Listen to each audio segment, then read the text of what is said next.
that the collector called her a couple of times, asking her for the bank account to deposit 2 lakhs and 5 lakhs, which is 7 lakhs of amount.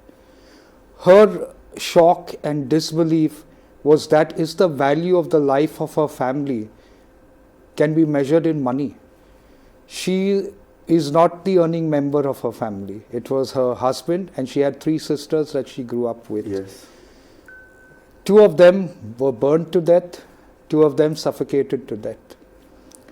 At that point of time, at least I believe that my government should have had some level of empathy towards what has happened to her family. Because losing 4 people in a family at one time is actually quite devastating, you know. I don't know whether the government has even initiated any assistance to those who have lost family members outside of money. Yes. Maybe they need psychological help. Maybe Nice they need other help, you know. Calling them up and saying, okay, we are giving you money. They are not cattle, no. Yes.